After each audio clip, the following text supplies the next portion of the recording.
With the election now just 5 weeks away, it's getting close. We're taking a look this morning at the money race. Let's bring in former Treasury official, Morning Joe economic analyst Steve Rattner. Steve, good morning. So one campaign that looks like, from the charts behind you, is far ahead at this moment in fundraising. Well, first of all, Willie, I've been through a lot of political cycles, raised a lot of money, including for Vice President Harris, and I've never seen anything quite like this, as I will take you through. So, yeah, let's start with the money race through the end of August. And we'll look at the blue, of course, of the Democrats, the red, the Republicans. And we've got a bunch of pieces here. This is the so-called hard money that the candidates raise. This is money raised by the party committees, Democratic National Committee, Republican National Committee. And you can see substantial outraising there. And I would say also it's important to note 42% of the donors to the Biden-Harris campaign were small donors under $200 versus 32% for President Trump. And that's actually a reversal of the past when Trump had more small donors than the Democrats did. But as you'll see again in a minute, the small donors are out in force. Important number to note is cash on hand, because that's what they got left to spend. And you can see again the Democrats have a lead here in terms of cash on hand. One question you might ask is, how does this compare to other cycles? And you can see here the Biden-Harris campaign is on track to pass the last two cycles. These are inflation-adjusted numbers, so that makes them more significant to hit if they hit a record, which it looks like they will. But here's what's exceptional. Trump is way short of where he was last time, only raised about half as much money at this point as he had in 2020, and a bit more than he had back in 2016. And obviously, Steve, as we move to your second chart, everything changed when President Biden stepped aside and made way for Vice President Harris, just sort of energizing the base and sending donations through the roof. This is the extraordinary thing, Willie, the most extraordinary thing I think almost any of us who've been involved in this for a while have seen.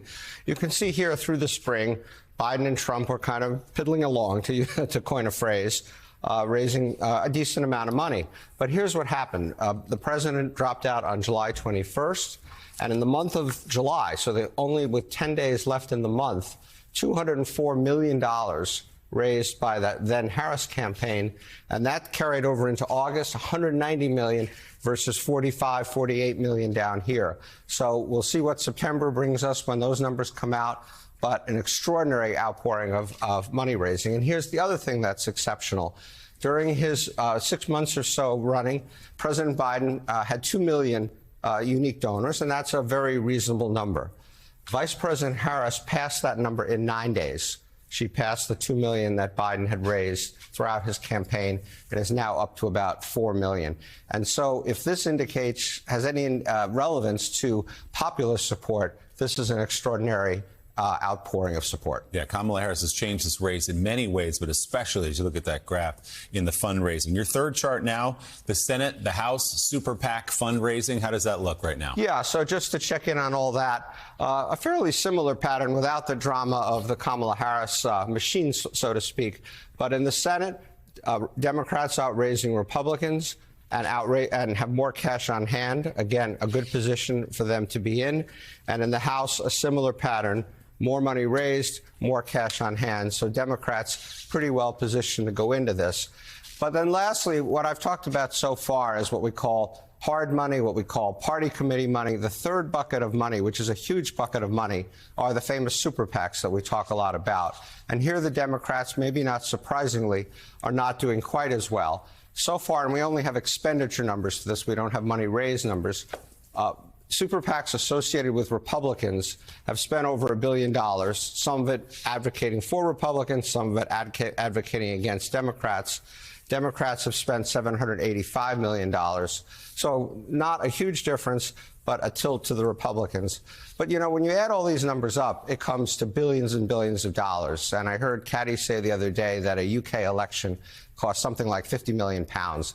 This is an extraordinary use of resources. And when you look at what's going on in North Carolina and places, just think about what this several $billion could have done if it had been applied there instead of the crazy political campaigns that we run. It is an obscene amount of money. Steve, before I let you go, after the charts there, just a general question about the state of the economy, because there's being so much from Donald Trump and others thrown in about the country going to hell and all that. But when you look at revised GDP numbers, when you look at low unemployment, when you look at markets soaring, when you look at the Fed lowering rates, what is your snapshot of how this economy is doing? Well, that's exactly right. It looks like, amazingly, the Federal Reserve has engineered a soft landing, gotten inflation down almost exactly to its 2% target without triggering a recession. We continue to add jobs. The GDP continues to expand. There is pressure on consumers at the lower end, no question about that, from inflation and from having spent the COVID payments that they got. But all in all, this is an economy that just continues to march along at a very reasonable, not extraordinary, but very reasonable growth rate. And that, of course, is also good news for the vice president, which, as you point out, the election just about a month away. 5 weeks from today. Morning Joe economic analyst Steve Rattner. Steve, thanks so much. As always, we appreciate it.